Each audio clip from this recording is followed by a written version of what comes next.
to you across the state. Now let's give a big round of applause. Get up on your feet for Attorney General Jeff Jackson.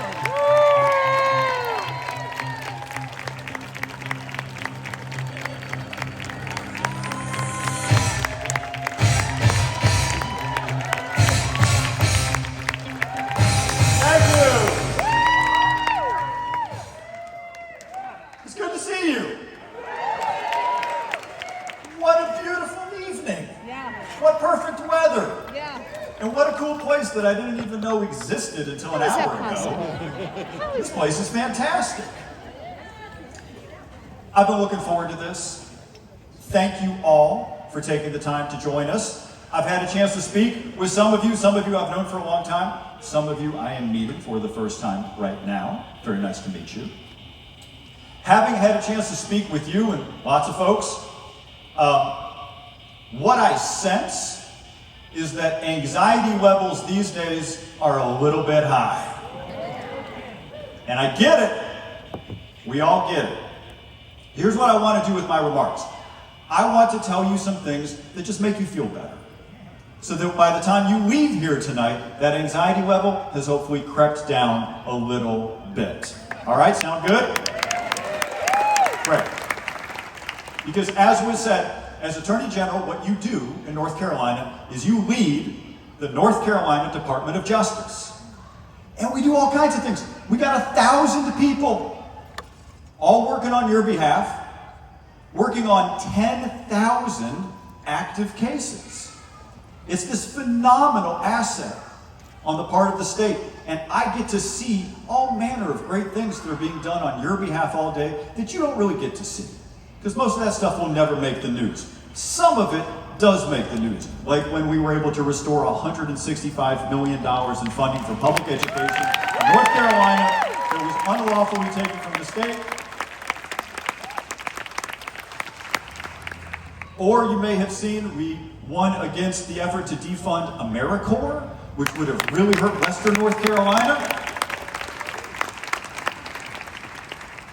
I was in Western North Carolina over the last couple of days to commemorate 1 year since Helene. I know for all of you, Western North Carolina remains top of mind. Please keep it there. Please know every town there is sending the same message to the rest of the state and the rest of the country and the whole world. They are open for business. They would love to have all of you stop by for a long weekend. We're doing an enormous variety of things. We're protecting clean air and clean water. The PFAS contamination in the eastern part of the state is an absolute scandal. It's going to be one of the major efforts that we have a trial coming up early next year over. Affects millions of people across the state. We have taken on Ticketmaster. They really are overcharging you for the price of tickets. Going after the folks who started the opioid epidemic, which my predecessor did an outstanding job of prioritizing. Josh Stein brought over $1 billion to the state for the companies that enabled all of that. We went back, got another $100 million that will be dispersed throughout the entire state. But really, what we have is people who have dedicated their entire professional lives to you. And you'll never meet most of them. But some of them have been there 10, 20, 30 years. And one of the best parts of this job has just been getting to know them and see how good they are at what they do and how if they weren't there, bad things would be happening. So on behalf of over 1,000 people, the vast majority of whom you won't meet, these people are standing guard. They are really effective, and I would ask you to join me in thanking all of them for their work as public servants.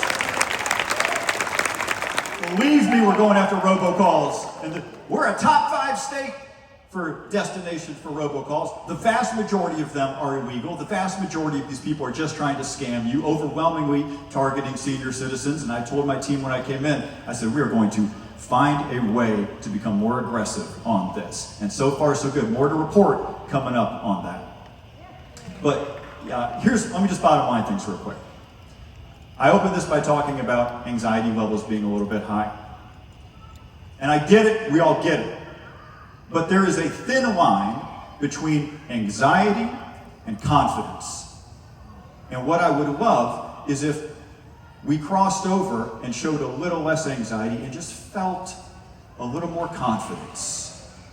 There's a big conversation nationally in the party about what the message is. I don't have all the answers to that, but I know what the first sentence of the message is. It's, we got this. We got this. We've been here before. We know how to build consensus. We know how to make the distinctions that we need to make. We know how to grow a team and grow support, march forward, and win competitive elections that will make an enormous difference to millions of people across the state. That will make an enormous difference to millions of kids. Kids we will never meet, but whose lives will be made better by the outcome of this next election when we pick up a few more state legislative seats. I know I'm your AG. I was in the state legislature for a long time, so I got to put a plug in. I spend a lot of time driving around the state helping out state legislative candidates. There are some wonderful folks who aren't on your radar yet, but are going to be because they're running wonderful campaigns.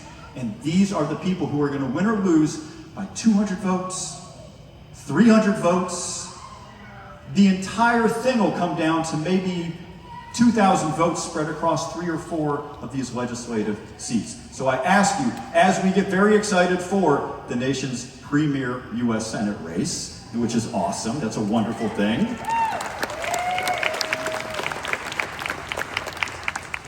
that we prioritize with our hearts and with our wallets these state legislative candidates on whom we are all depending a great deal to run very difficult races in sometimes very difficult parts of the state, but who are probably going to win.